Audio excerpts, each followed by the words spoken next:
I never liked to go to school when I was young, so I thought, why should I put her through something? When she became 15 and cleared her 10th standard, I took her out of formal education. And then she said, you're teaching everybody so many things, you're not teaching me anything.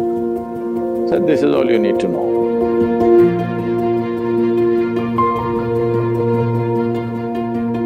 I had enough on my hands, so I never intended or thought we should have a child of our own. But my wife said at least one. I said, okay, one, only one. So that happened, and from the age of… when she was an infant, 3.5 months of age, I drove across South India with her strapped to my front seat of the car, me driving alone, just my one hand here, one hand at the steering wheel. This was the time we were building Isha Foundation, so I traveled extensively, and she was traveling with me when she was 3.5 months old infant. So first 4 years she grew up in the car with me and in many people's homes. So she met thousands of people and she learned how to become a part of any home, anywhere, whether it's the most affluent home in the world or, a tribal home where just about anywhere I stayed, I made sure that she was exposed to everything. I didn't want her to develop prejudices or privileges of, choices of where to be and where not to be. And by the time she was 3 years of age, she at least knew 1,000 people by name, whom she considered her friends, definitely not her age, all grown-up people.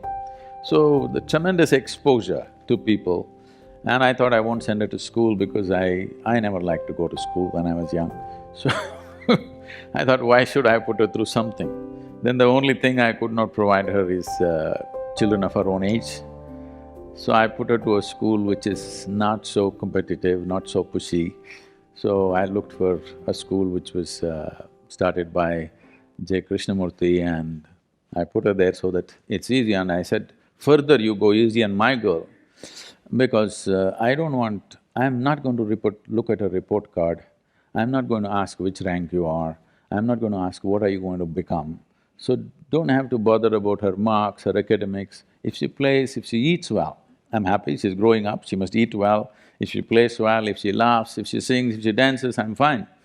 I'm not concerned about this because when I was in school, every test, I was very consistent. I always got 6 zeros because I never wrote a word on any page. If they insisted, I wrote my name, otherwise I wouldn't write. When the final exam came, I only worked for 35 and I always got 35, 36, I just calculated. I've never sat in an examination hall beyond 30 minutes. First bell, I'm always out.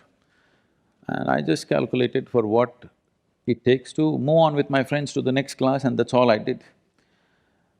Why I'm saying this is, this whole thing I used to watch as a child.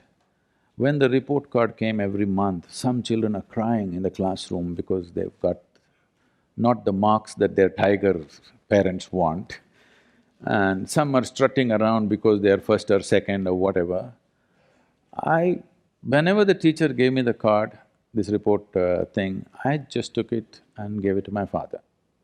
I never ever opened and saw, because I thought this is a transaction between the teacher and my father. I don't want to intrude and see what is going on there.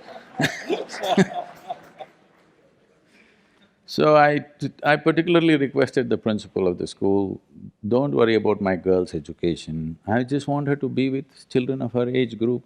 She eats well, just make sure she eats well, that's my only concern. She eats well, she's playing, she's laughing, she's jumping and dancing, I'm fine with this. So when she became 15 and cleared her 10th standard, I took her out of formal education, and because it was her mother's dream and the girl also was very interested, I put her into dancing and she went into Bharatanatyam, and now she's one of the upcoming artists in the country. So I never treated her as a child, first thing.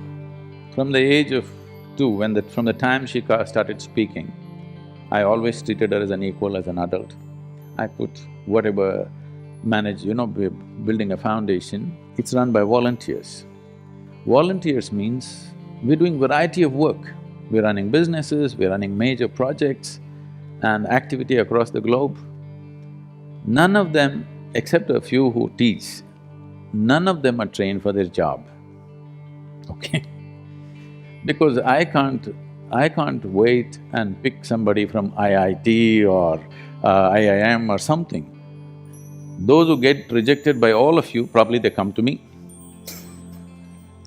Whoever comes, I take them and put them into this job, that job, all kinds of jobs.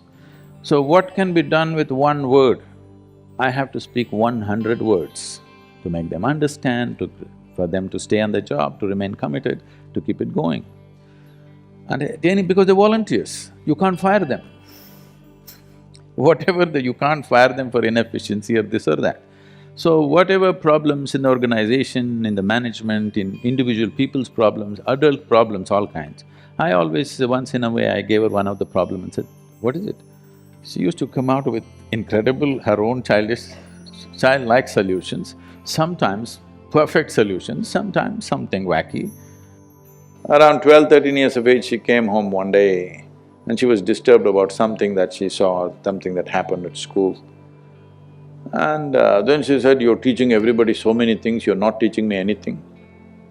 I said, see, I am not known to teach anything unsolicited. Here you have come, now sit down. Said, this is all you need to know, you never look up to anybody. Eyebrows rising, that what about you? I said, especially me, because the value of who I am is only if you see me the way I am. If you look up to me, you will nail me to the wall and maybe smoke me, light an incense or put a mala around me and forget about me. This is not going to change your life in any way. You must just see me the way I am. You must see me just for what I am, then I'm of immense value to you. But if you look up to me, you will miss it. So never look up to anybody, never look down on anybody. If you do this one thing, you will see everything just the way it is. Only if you see things the way they are, you can navigate effortlessly, isn't it so? This is so with life also. Only if you see everything just the way it is, you can navigate through life effortlessly. This is all the ability you need to give to your child. So I always treat it as an adult, never trying to place myself above her. This is the fundamental management I did, that she need not look up to anybody, nor look down to anybody. Just look at level, at everything the way it is. Just learning to see life just the way it is. Looking up is a lie, looking down is a lie. Looking up is coming from a certain prejudice, looking down is coming from a certain prejudice. Being able to treat every life, everything, whatever it is, this is our culture, I want you to understand. It doesn't matter if a paper, just a sheet of paper, when we were growing up, one paper, you cannot step on it. Yes? Yes or no? Many of you have grown up like this in your homes. Just a printed paper, it's nothing, maybe the news is rubbish, but you're not supposed to step on it because you educate yourself through that. If you want to step on the earth, you bow down to it. You don't look up to something or look down to something. What you do to your God, you do to everything. This, not talking about in any cultural or religious way, simply I brought it forth in her life and I think it's worked out wonderfully well for her.